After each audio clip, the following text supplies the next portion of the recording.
Good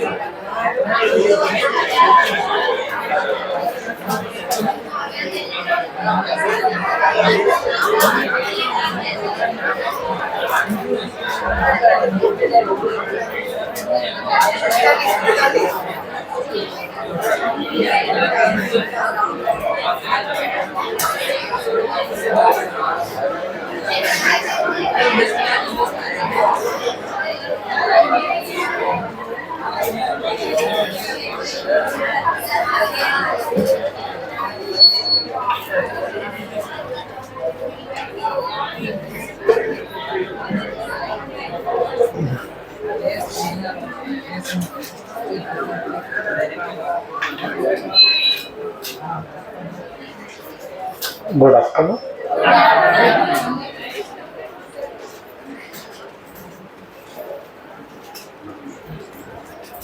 minor reform discuss કરતા હતા આપણે, જેના અંદર આપણે જોયું કે ઓપન જનરલ લાયસન્સ જે છે એક લિસ્ટ હતું, તેનું નામ શું છે? ઓપન જનરલ લાયસન્સ લિસ્ટ, જેને ઓપન જનરલ લિસ્ટ તરીકે પણ ઓળખવામાં આવે છે. તો ઓપન જનરલ લાયસન્સ લિસ્ટ એટલે શું? કે જે આઈટમ એ લિસ્ટમાં હશે એને ઇમ્પોર્ટ અને એક્સપોર્ટ માટે હર વખતે લાયસન્સ નહીં લેવું પડે. તો ઓજીએલ લિસ્ટ વધારવામાં આવ્યું. બીજું આપણે જોયેલું સેબીની સ્થાપના કરવામાં આવી. સેબી શું છે?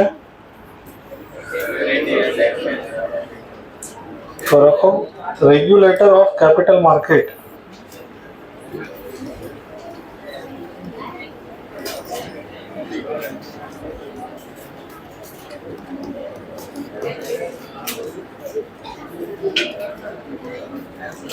Regulator of capital market.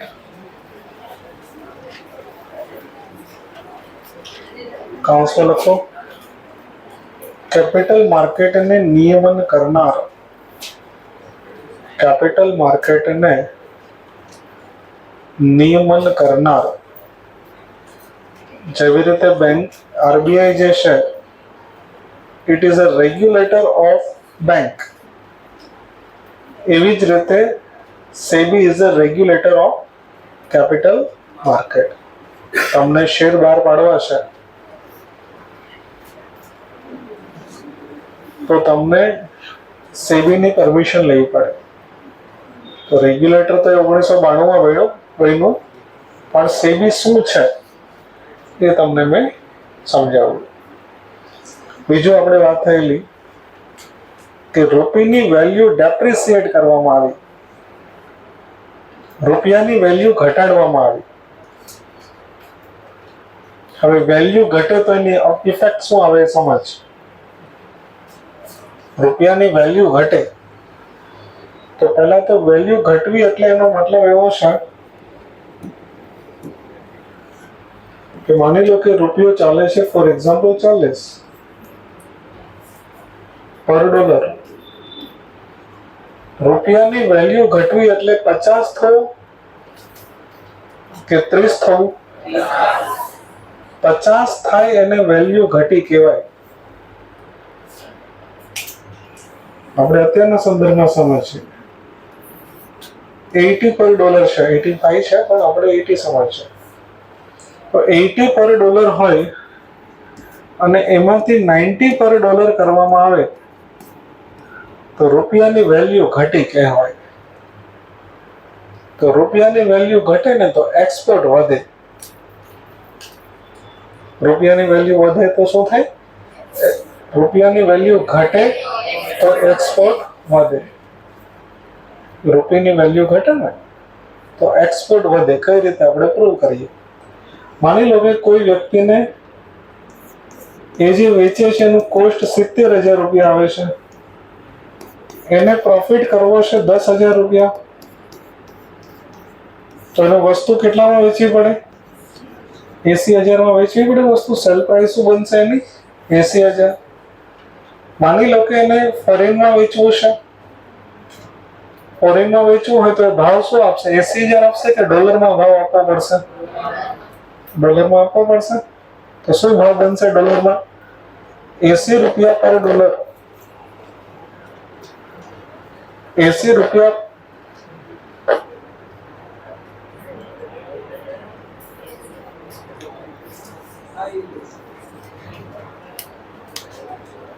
एक मिनट હું બદલાવતો હું.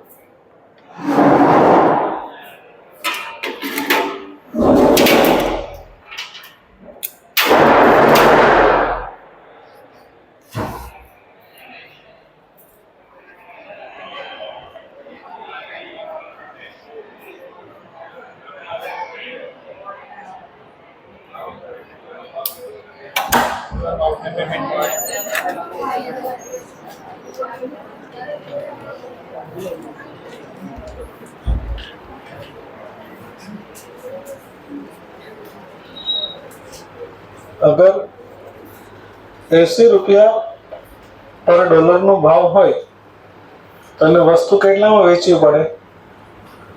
કેટલા ડોલરમાં વસ્તુ વેચે તો એને 80,000 મળી જાય? જો 80 નો ભાવ હોય તો 1,000 ડોલરમાં વેચવી પડે. કેલ્સી નીકાળો બધા.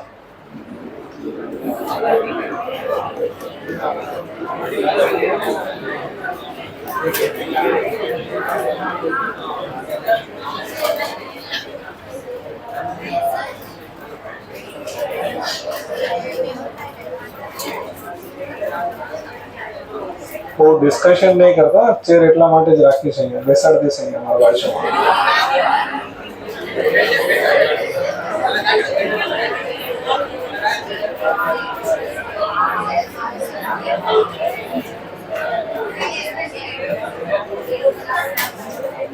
બે ત્રણ જણા ધ્યાનમાં જ છે ને અહીંયા બેસાડી દેવાના.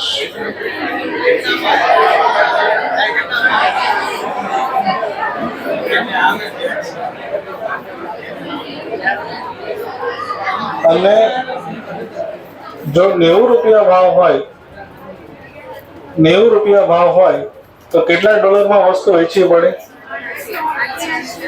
888 ડોલરમાં વસ્તુ વેચવી પડે. કરો તો 888 મલ્ટીપ્લાય બાય 90 કરો તો થઈ જાય છે. કઈ વાંધો નહીં, 1-2 રૂપિયા ઓછા વધારે.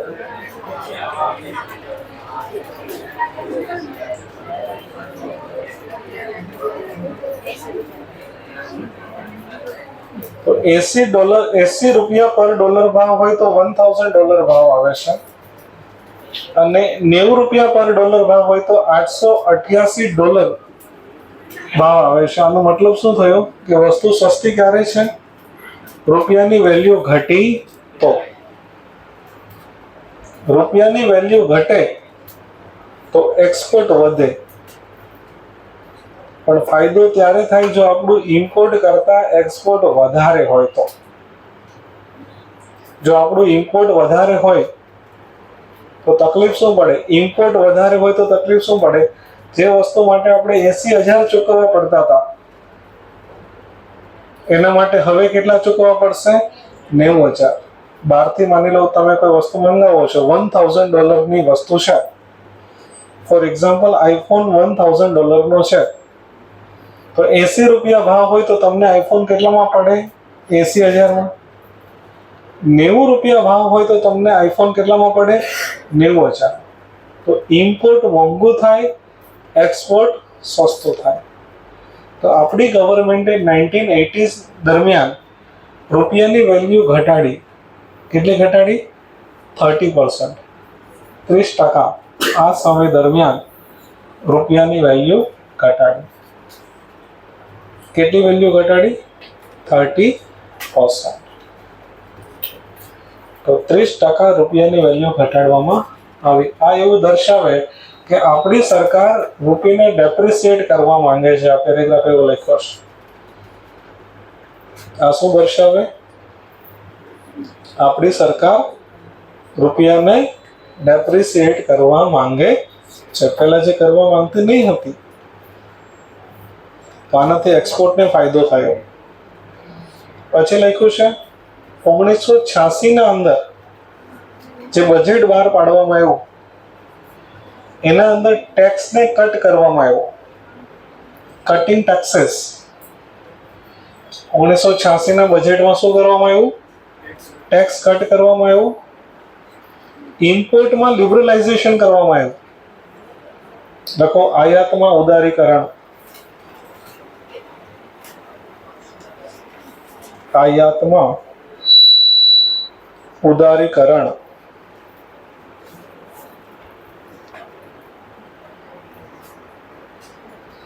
and reducing tariff. tariff मतलब લખો tax on import and export. tariff નો મતલબ થાય tax on import and export.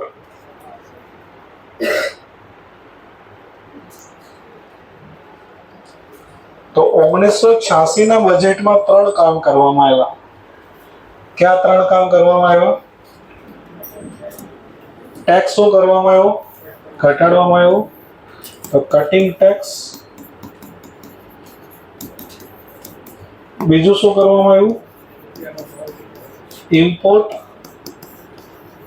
લિબરલાઇઝેશન, એટલે કે જેને ઇમ્પોર્ટ કરવું હોય એ કરી શકશે.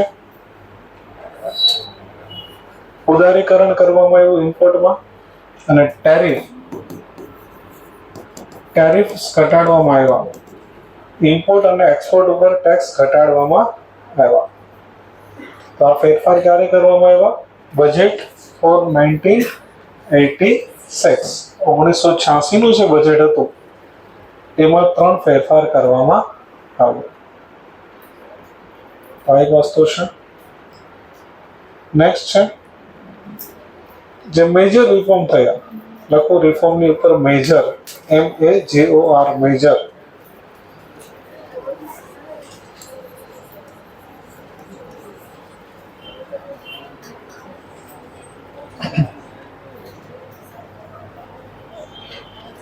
આ રિફોર્મ બધા બહુ સરસ હતા, બહુ ફેરફાર હતા.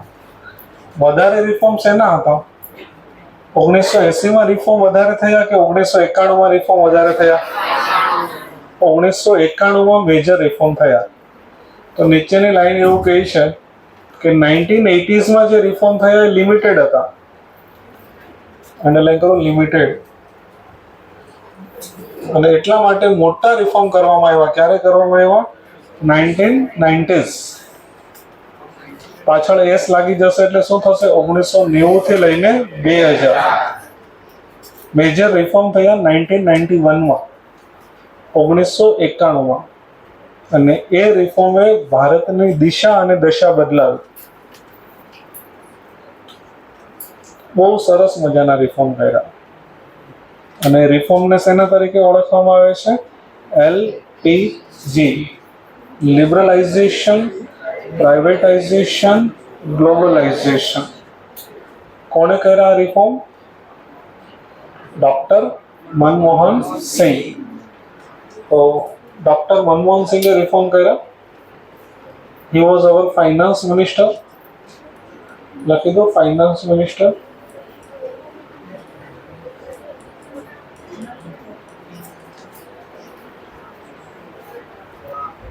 નામ લખી દેજો, ડોક્ટર મનમોહન સિંહ.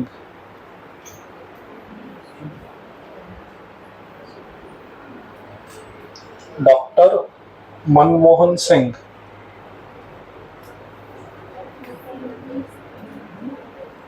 અને એ આપણા પ્રાઇમ મિનિસ્ટર હતા. કોણ હતું પ્રાઇમ મિનિસ્ટર? એ તો બેટા ફાઇનાન્સ મિનિસ્ટર હતા બેટા. ડોક્ટર મનમોહન સિંહ તો આપણા શું હતા? Finance minister. 2 મિનિસ્ટર હોય ને, ઘણા મિનિસ્ટર હોય, પણ અહીંયા આપણે 2 મિનિસ્ટરની વાત કરીએ છીએ. વન ઇઝ પ્રાઇમ મિનિસ્ટર હોય, દેશના વડાપ્રધાન, અને એક હોય ફાઇનાન્સ મિનિસ્ટર. રેલવે મિનિસ્ટર પણ હોય. એની એક વાત આપણે અધૂરી રહી ગઈ હતી ને,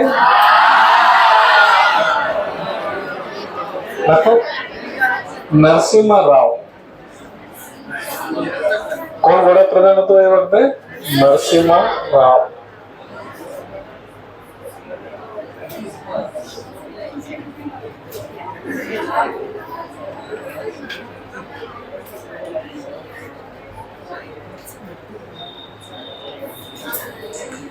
તો રેલવે પ્રોફિટમાં આવી ગઈ હતી. ડોક્ટર, આ સત્ય ઘટના છે, સત્ય ઘટના.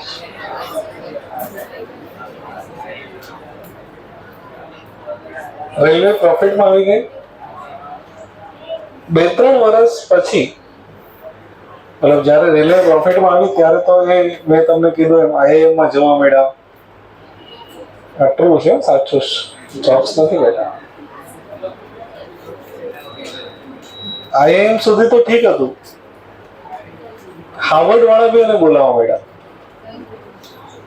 કે તમે અમારે ત્યાં આવો ને, અમારા બચ્ચાઓને શીખવાડો તમે કે તમે, એટલે મોટા બચ્ચા હોય હાર્વર્ડના, તમારા કરતા બી મોટા હોય, 4-5 વર્ષ, 10 વર્ષ.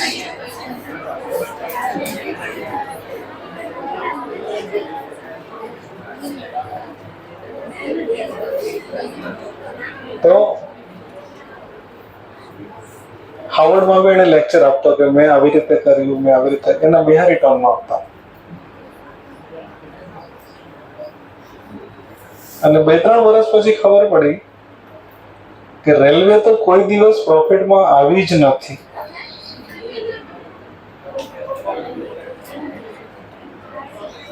તો એક પ્રેસ કોન્ફરન્સમાં લાલુ પ્રસાદ યાદવને પૂછવામાં આવ્યું કે તમે જે કીધું કે રેલવે પ્રોફિટમાં આવી ગઈ છે, તમે બજેટ પેશ કર્યું, એમાં એવું કીધું કે રેલવે પ્રોફિટમાં આવી ગઈ છે, પાછળથી બધું ચેકિંગ થયું ત્યારે તો ખબર પડી કે રેલવે તો ક્યારેય પ્રોફિટમાં આવી જ નથી. તો લાલુ પ્રસાદ યાદવ એની સ્ટાઇલમાં એને જવાબ આપ્યો कि ससुरा हम खर्चा बात करना भूल गए थे.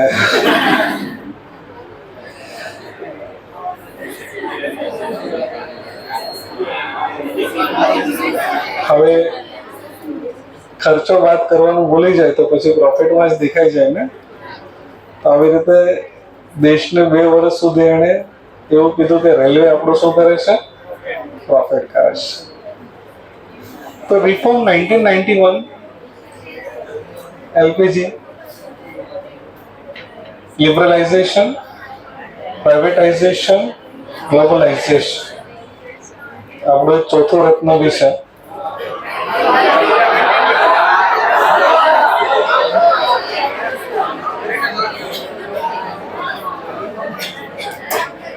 તો મેજર રિફોર્મ કરવામાં આવ્યો.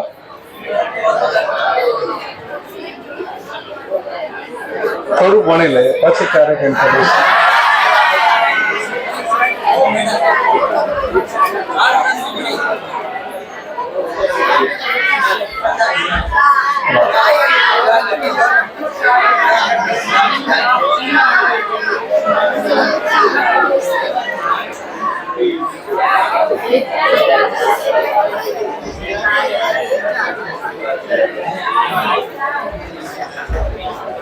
તો 1980 ના રિફોર્મ કેવા હતા? લિમિટેડ. અને આપણું ચોથું રત્ન છે મુલ્લા નસરુદ્દીન.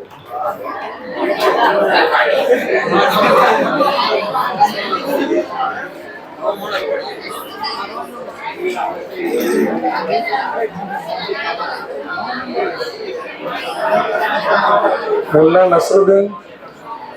અને થોડી વાર પોઝ કરી દઈએ એટલે આપણું સ્પેસ યુઝ ના થાય. ઉપરનું પ્રેસ